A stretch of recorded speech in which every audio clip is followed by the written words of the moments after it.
এদিকে নববর্ষ উদযাপনে শহরে জমকালো সব আয়োজন থাকলেও কিছুটা ভিন্নতা ছিল রাজধানীর অদূরে পিছিয়ে পড়া মানুষের পহেলা বৈশাখ পালনে।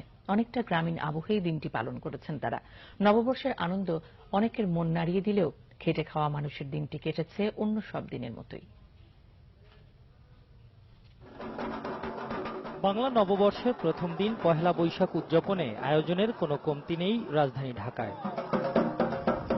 কিন্তু একেবারে উল্টো চিত্র ইট পাথরের শহর থেকে খানিক দূরে কেরানীগঞ্জের কোন্ডায়। মোল্লারহাটের খেটে খাওয়া এ মানুষগুলোকে বৈশাখী আনন্দের হাওয়া ছুঁতে পারেনি নিত্যদিনের ব্যস্ততায়। নতুন বছরের প্রথম দিনটিও কেটেছে তাই ক্ষেত খামারে।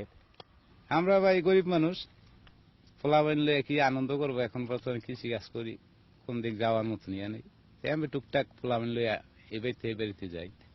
আবার বড়শি দিয়ে মাছ ধরেও নববর্ষের আনন্দ খুঁজেছেন কেউ কেউ। পয়লা বৈশাখ উদযাপন করতেছি বা আনন্দ করতেছি নানান রকমের। সবাই পান্তা ইলিশ খায়, আমরা এখন ধরে নিয়ে যাবো মনে করেন আপনার পাঙ্খাস, কাতল, রুই, বল, অনেক অনেক প্রজাতি মাছ আছে। ভাসমান নৌকায় যার ঘরবাড়ি সেই ছিন্নমূল নারী ইয়ারুন বিবির কাছে পহেলা বৈশাখ মানে কেবলই চোখের পানি। আমার মতনই কষ্ট দুনিয়াতে কার কারণে, একটা পোলা তিনটা মাইয়া, বুঝছো বাবা, বাদ দেয় না। আমি এই যে খোলার মারিতে পার করলাম উন্নাকালে, অহন আবার বর্ষাকালে বোতল বোতল টুকাইয়া টাকাইয়া এই বেচ্চা ভাত খাবো। তবে বৈশাখের আনন্দ যে একেবারে পৌঁছায়নি গ্রামে এমন নয়। অনেকটা গ্রামীণ আবহে দিনটি পালন করছেন কেরানীগঞ্জের মানুষ। চিরায়ত বাংলার ঐতিহ্য বৈশাখী মেলায় তাই তো উঠেছে গ্রামীণ সব পণ্য। হাঁড়ি পাতিল থেকে শুরু করে মাটির তৈরি ঘোড়া, হাতি কিছুই বাদ যায়নি মেলায়। শিশুদের মন কাড়তে সাজানো হয়েছে বাঁশি, বেলুন সহ নানান খেলনা সামগ্রী দিয়ে। লোকজন কেনাকাটা করে খুব আনন্দিত, প্লাস আমরা এখানে বিক্রি করে খুব আনন্দিত।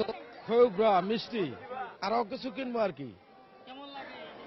ভালো ভালো, খুব আনন্দ লাগে, খুব ভালো লাগে। আসছি মাইয়া দেখতে চাইছে মেলা, তাই এই জন্য আসি, মানে কেনাকাটা করে পরে বাসায় চলে যাবো। বৈশাখী আমেজে পূর্ণতা দিয়েছে আবহমান বাংলার মুড়ি, মুরকি আর আমিত্তি সহ বাহারি স্বাদের নানা মিষ্টান্ন। আমিত্তি, খই, মুড়ি, চিরা, তিলা, কদমা, ভালো, ইনশাআল্লাহ ভালো চলে। কমে আসুক শহর গ্রামের পার্থক্য আর ধনী গরিবের বৈষম্য, এমন প্রত্যাশা নতুন বছরের। মিজানুর রহমান সবুজ, বাংলা ভিশন, ঢাকা।